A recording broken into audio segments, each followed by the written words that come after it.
helping us on the chat, having people replying to questions in there as well. Niklas, I think we are good to start, okay? Yeah, and we saw that we activated the recording too. So I'll just mention that this is being recorded as well, so we can send it out to you guys. And we're also going to send it out to all those people who were unable to participate today. Okay, let's get into it. Today, we're going to go through some tips and tricks. Like I said, we can move on to the next slide. This is again based on discussions we've had with our wineries on the platform. And we're going to try to keep it simple.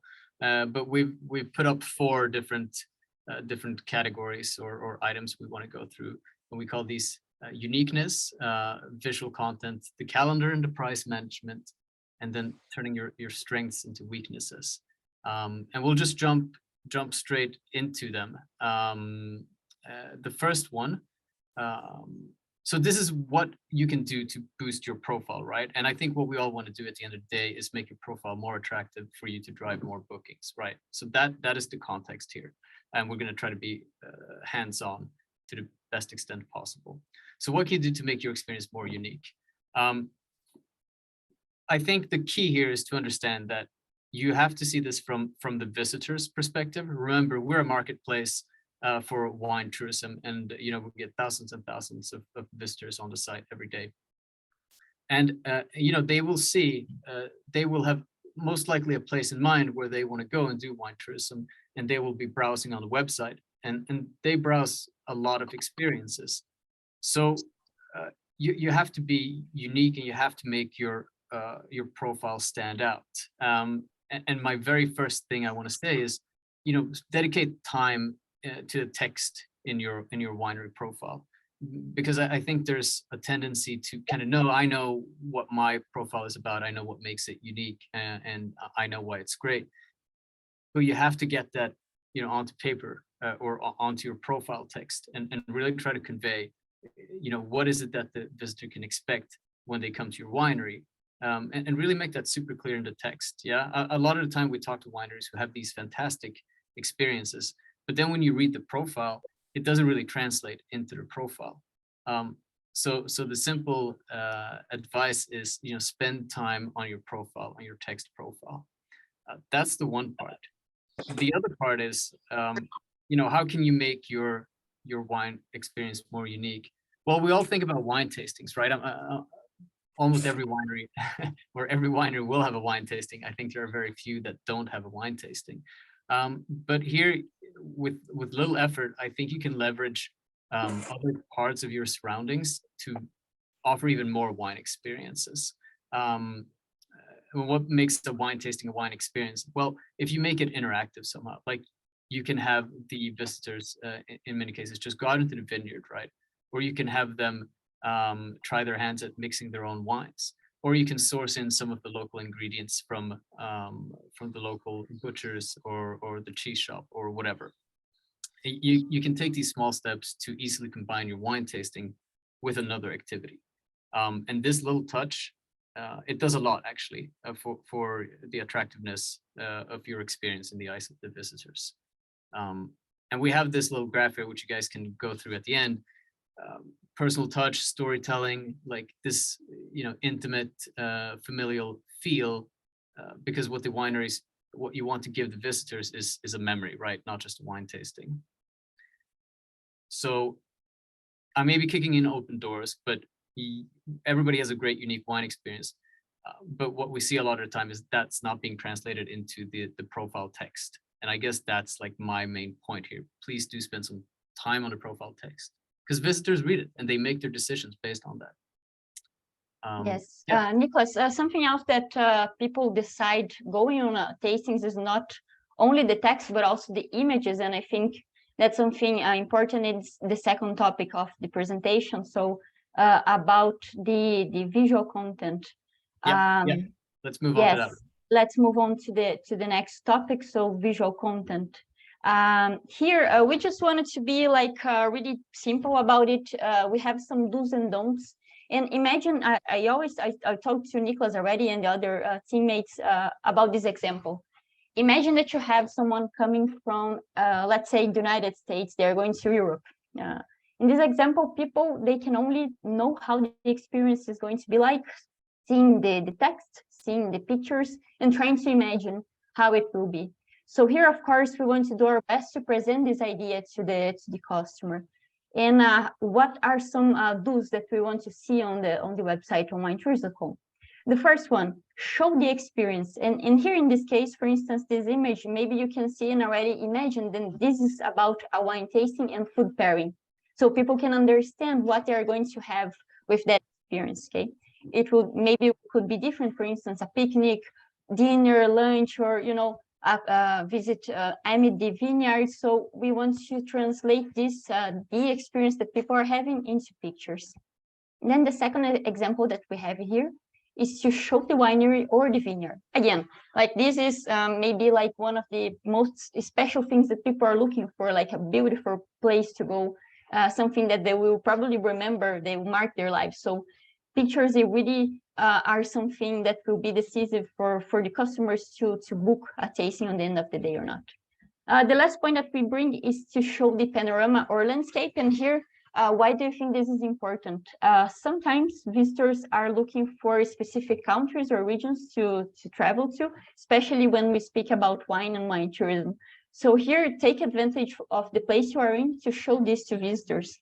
And again, this is an addition to help the customer decide which experience they are going to book on the end of the day.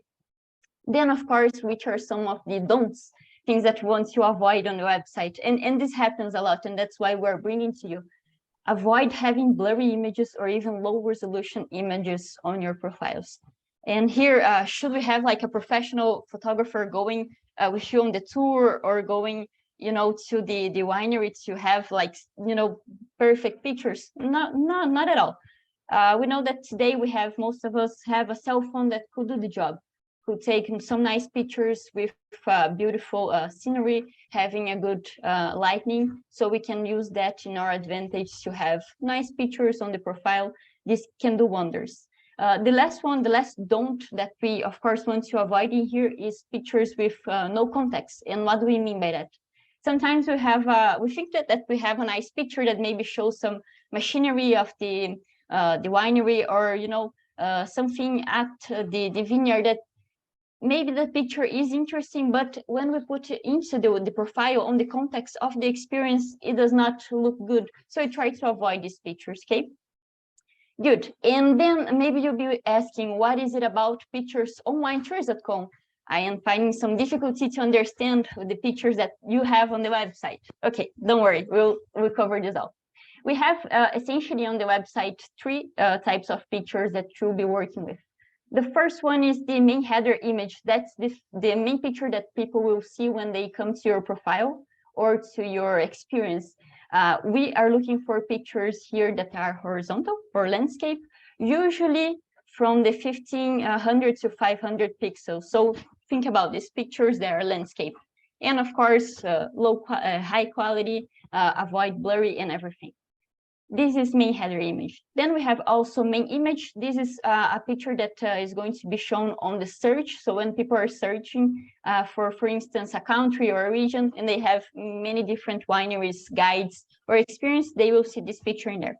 And then, of course, you can have the image gallery. There you can load many different images and show more to the customers what's the experience about.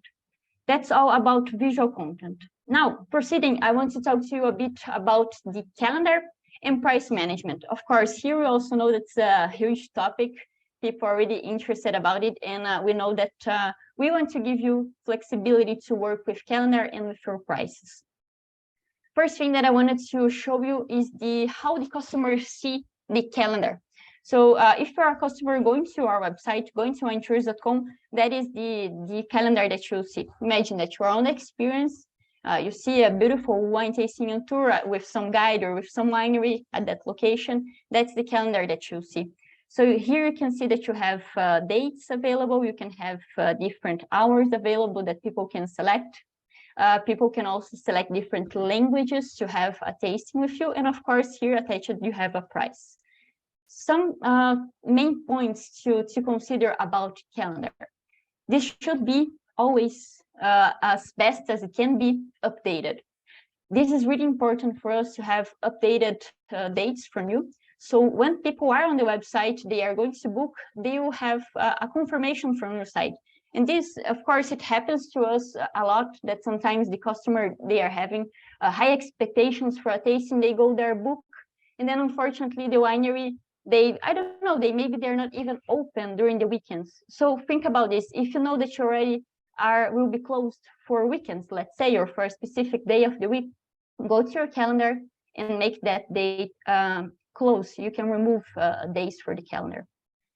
If you know that you have specific times that your tastings happen, for instance, in this image, you can see like starting from 9 to midday, then you have 2 p.m. until 6. You can put this on the calendar. It will make really easier for the customers to understand what are your times.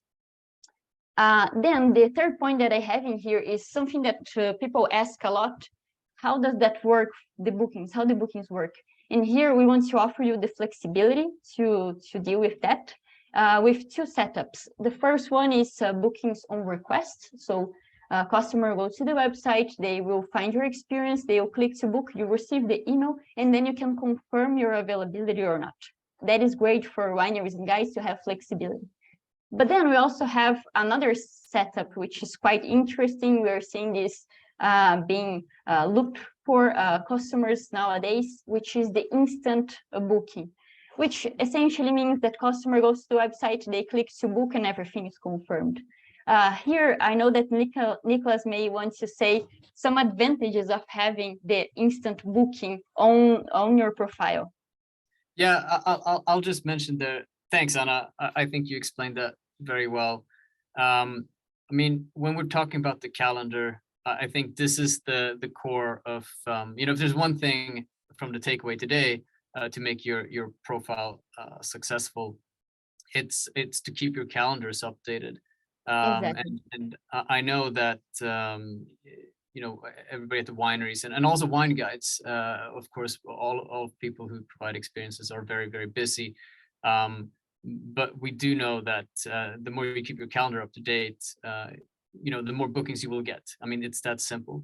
And when we talk about instant bookings, it's basically an affirmation to us or a confirmation to us that this is something you can select in the back end in your account. And you say, I want to be an instantly bookable winery.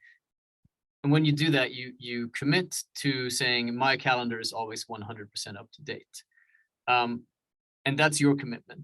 But if you do that, we will register you as an instantly bookable winery. And that confers advantages. Most of all, we will boost those experiences to the top of the search. And you get a custom standout icon on the map, and you will get featured on the homepage. So basically, you get much more visibility and exposure on the website. And that's because for us, it's a customer service question. Visitors, the less visitors experience canceled bookings, the happier they are. And that's at the end of the day what we're doing on our website. We want to provide great customer service to the wineries, but also to the visitors making the bookings. So, exactly. So, yeah, consider instant bookings. Yes, and then maybe you'll be asking yourselves, okay, how do I do this? Where do I change my price? Where do I change my calendar? So here, if you you know that you have your login to our website. When you log in, you have this dashboard. This is my dashboard. For instance, I have some examples of tastings in here. Then you can select my experience, or in case of guides, my local experience, and then you'll see all the experience that you have listed. Simply click on the second button called Manage Availability. And then you have everything, all this space to change prices and the dates. And of course, we know that sometimes the systems may be a bit integrated. They change from website to website. So we'll be sharing with you later when this presentation is over. We'll be sharing a few links of tutorials that the team recorded, showing exactly where do you go, where do you add date, where do you add price, and then this becomes easier, okay? So that's a good point. Now to the next one, Niklas, we have about payment. Yeah, I'll mention this one as well. It's again related to how to say the more like how you can make life easier for yourself as a winery. So what is Stripe? I mean, it's an online secure payment provider. So it's a way to handle payments online safely and also in an automated manner. And this is kind of opposed to manual handling of invoices. And our website now, we have over 4,000. I think it's closer to 5,000 wineries and wine guides on the website, and we handle a lot of invoices in the beginning, and it's becoming very difficult, of course, as we scale up. And so we are transitioning to Stripe. In fact, we already have, and we encourage all of our wineries and wine guides to start using Stripe. And why is this? I mean, there's two main advantages. One is that all the payment flows are automated. So once you've gone into your winetourism.com account, and in there, you will find instructions how to connect a Stripe account. And once you do that, it takes about 5 to 10 minutes. Payment flows through the website will go straight from our website to your Stripe account, and then into your bank account from there. I think the default setup is actually that it pays out automatically to your bank account. Otherwise, you can set that up easily in your Stripe account. So the payment flows are automated. You will be paid out on time. And also the financial statements are automatically generated, right? So you don't need to be doing the invoice handling that you do if you are manually sending an invoice to us and then waiting for us to pay it back out to you. Since this is still a manual process, there will be delays in that process, and we do our very best to handle those as quickly as we can. But as the site grows, we do have to try and move to a more automated solution. And it's in the interest of you as a winery as well. It's less administration, and the payments will be made automatically and on time and in less time. So if you haven't done so already, this is in all your accounts. You can connect to Stripe. You can create a Stripe account quite easily, and it's something we encourage all of our members to do. Good. I think we can jump to the next one. Yes. Right. So the last point here, we call it building strengths from weaknesses. And what we mean here is, I think we can jump to the next slide even. What we mean here is, there should be a slide in between. There it was. There it is. There you go. So this is again based on kind of feedback or questions we've gotten from member wineries on the website, and we would just say that you have more flexibility and there's less limitations in what you can offer the visitors than what you think. And what I mean by that, looking at these three examples, a lot of the time we get wineries calling us and saying, well, my English is not good at all, so I've just put up my experience in Italian. And I don't know any, my German is medium, but I know Spanish, so I've only put Spanish. And our advice is you don't have to be a language expert. In fact, you don't have to know the language well at all. You just have to some basic communication. And if you can do some basic communication in that language, we recommend that you put this language up for your experience. Now, this may seem like a small point, but it has real consequences. For example, we get a lot of American visitors booking through our website. And we know a lot of times they're searching for experiences in English, and they don't really care if. I think they just want to be able to communicate. So, if you have an experience which is in Italian, and you could have put it in English, but you don't, you are missing like a large part of the bookings flow for people who feel more comfortable knowing they can speak at least a little bit of English with the winery they're visiting. It doesn't have to be a lot. I guess that's my point. Like, you just need to know a little bit of this language, and it will have a real effect on your bookings the more languages you're able to append to your experience. That's the first one. Then the second one is, and this one is a bit related to the first point, right? Like creating unique experiences. Maybe you don't have a tasting room. I mean, I suppose most wineries have some form of tasting room, but even if you don't, if you do or if you don't, we encourage you to think of other experiences that with, just a little bit of ingenuity and a little effort, you can also provide at your winery. So try to have more than a wine tasting. And maybe it's as simple as, well, put out a blanket, give him a small picnic basket and some fruit and some food locally, and have a picnic experience, right?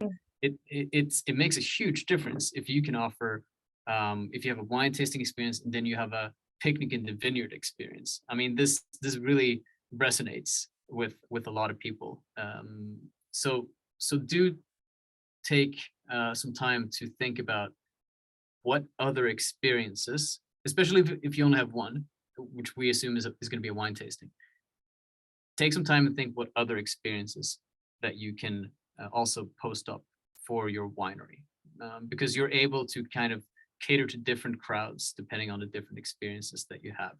Yes, Niklas, I just wanted to mention that we are also seeing some trends when it comes to the customer profile and the customer behavior, what customers are looking for. And we know that a really good trend is the outdoor activities. So we are seeing lots of people coming and trying to book more outdoor experience, hiking and then wine tasting, maybe bike and wine tasting, like some mix of different sorts of experience. So of course, as Niklas said, we encourage you to think about, of course, considering your resources, your capacity, what else can be done. That's a good point. Yeah. And then I'll mention, how are we doing for time here? I think we're good. The last one, what do we put here? Yeah, small staff. Okay, so again, I mean, I think you're all aware of this, so but we were just mentioning it anyway, because we see a certain behavior in the wineries, even though we think you're all aware of this. If we understand that you may not always have all the staff or the resources available to offer wine tourism experiences all the time, or like on a kind of a Monday to Friday basis, or even like a Monday to Sunday basis. And we also get this get these comments from wineries that, well, I would offer an experience like this, but I can only offer it on Thursday afternoons, so there's no point in me putting it up here. And people have this tendency to think that you have to offer your experience from Monday to Friday, or like the whole week. And the point is, you don't. I think a lot of you realize this, but we see enough wineries talk to us that we wanted to bring this up. If you have a great experience, but you can only get somebody to host that experience once a week on Thursday afternoons, that's fine. Just, we would say, put it as an experience, and you have it availability only on Thursday afternoon, and that's totally fine. Like, you don't have to offer experiences the whole day, every day of the week. And I think this is like a mentality that we would like to see a lot more wineries kind of get into, that you can have 1 day or 2 days a week. It's totally fine. You have full flexibility in how you want to set up the availability of your experiences. All right. Ana, anything you wanted to add there, or? No, I think, well, everybody, I think we wanted to cover a few of these topics, and really like trying to be simple and direct to the point, that this could bring value for you on how you manage your experience, both you as wineries or as guides. So we thank you all for being here. And now, Niklas, let's do some questions. I guess we have Tanta helping us with the chat. If you do have some questions, now is the time for us to answer it. Hi, Anna. Hi, everyone. Yeah, I tried to collect some questions from the chat, and maybe just to respect timing, we can answer a few questions now, and then the rest of the questions we will email you with all the answers. So the first question we received from Ale is, she's asking, how can I receive more bookings at winetours.com for 2023? That's the golden question, I would say, the $1 million question, or euros. That's the question. I'll answer, Anna, and then you can fill in. But I would say, yeah, of course, that's the $1 million question everybody wants to know. That's why you're on the website. So my first answer is, well, go back through this presentation. That's why we're having this little webinar to try and help out with how you can get more bookings. And so, do the checklist, go through these steps, or these pieces of advice that we presented in the webinar. And are you doing all of these things?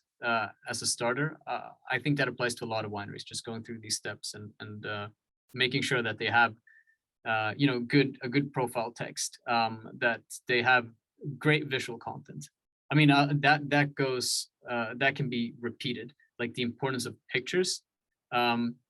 I mean, this is, you know, we're a marketplace. I think Airbnb as well, right? I mean, you make a lot of your judgments based on the images and the pictures. So, you know, spend time there trying to get some good images up, and then keep your calendars updated and your prices updated in your account. And then, if possible, if you can commit to a fully updated calendar, you can also qualify or choose to be an instantly bookable winery, and then you'll get more visibility boosts on the website.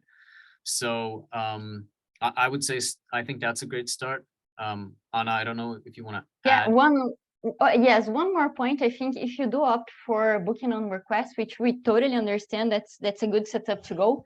Try to be as responsive as possible. Yeah.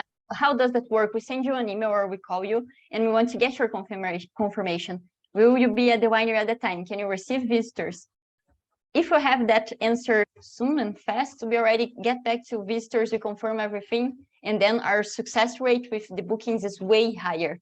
Then we have sometimes that maybe, you know, you missed the first email, then we call and you couldn't get the call, and then we keep extending this time to confirm. Sometimes the visitor may cancel, may choose from another winery. So it's very important to try to be as fast as possible confirming the booking. So I guess that's one good tip also, Niklas. Yeah, I agree. Tanta, do we have anything else? I go with another question. So we had another question asking, Mauricio is asking if we have any tips on how to optimize SEO on the page, and if we do that. Well, actually, you know, it's funny. I can answer the question. Yeah, let's have you answer that, because Tamta is our chat manager today, but she's also our SEO and content manager in her when she's not a chat manager superhero. So maybe you can answer this one, Tamta. Of course. So Mauricio's answer to your question is that we do have a team of content creators and a team in SEO that works constantly on generating new keywords that are popular in search results, mainly in Google. And then when we create content, that's why actually in the beginning of winery or guide profile creation, we ask you a question if you would like us to write your content, or we're going to actually optimize anyways your text that you're going to write, because it's very important for us to have keywords involved in the text and have some structured data involved in the text that makes any type of page, it could be your winery or your experience or wine region page, to show up in Google high in results. So we normally do make SEO optimization. I mean, if you want us to give us these tips and how we do that, that's maybe another topic of the webinar. But if you're thinking that we are not doing that, no, we are doing that actually for every winery and every experience and any type of content we create on the website. Yeah. Nice, Tanta. Thank you. I think we can also include a few tips maybe on the end of the presentation and send. But yes, as Tanta said, we have a team of SEO superheroes, let's say, doing some work in there. So that's great. I don't know if we have more time, Tanta, Maybe we have time for one more question, and the rest of the questions I'll keep track, and we will write you all Q&A part of the webinar at the end of this webinar. So another question was asked was what type of experiences are being popular among visitors, by Maria. Nice, thank you, Maria. Niklas, what experiences are popular now? Right. So it's there's like two answers to that question. One is that the most popular type is a standard wine tasting, but that's because the majority of the experiences on our website are wine tastings. But if you look at you know, the proportional representation, then the types of experiences which are most popular are like combined experiences. Let's call them this. And that's kind of what we were getting at the beginning of the presentation as well, that the ones that we see are more popular, seen to how many of them we have on our website. are experiences that combine a wine tasting with something else. It's a simple recipe, but it's very powerful. So if you can combine a wine tasting with, and it could be anything, like it could literally be anything. It could be hiking, maybe a bike ride through the region around you, a picnic in the vineyard, maybe an ecological walking tour with wine tasting. There's beekeeping and wine tasting. A lot of these like sustainability and ecologically themed tours along with a wine tasting. These types of combined wine tasting combined with something else, it's a true wine experiences. This is what's most popular for you. And I'll just, hooking back on the last question about like SEO, I mean, the more types of experiences you have, the more keywords that can describe your experiences, actually the more powerful your experience will be from an SEO perspective. But the answer is wine tastings combined with something else, and we leave it to your creativity what that could be. Yeah, I would say maybe like some top ones, wine tasting food pairing. That's like one of the most booked, I would say, apart from wine tasting. And then from the food, you can explore like wine tasting cheese pairing, wine tasting other types, like even chocolate pairing. We have a few ones. So that's interesting. We also have for, maybe that does not apply for guides, maybe that does, but usually for wineries, we have some accommodations going on. So also people looking for that. So if you have the chance, if you do offer accommodation, think about adding that as well. Also dinner and lunch. So these are interesting ones. Yeah. Okay, thank you guys. I've kept rest of the questions. So we will work on to give you a full answers to your questions, and we'll get back to you as soon as possible. Perfect. Yeah, perfect. I mean, we're putting this out, right? We'll make sure to respond to all the questions in the chat, and then we'll try to put this recording out and make it available to all of the wineries and wine guides as well. And if you have any more questions, we're always here, right? You can always reach out to us on our email and reach us. We love to get feedback. We're always learning and trying to make the site better. So there's nothing we love more than feedback from the wineries and your engagement.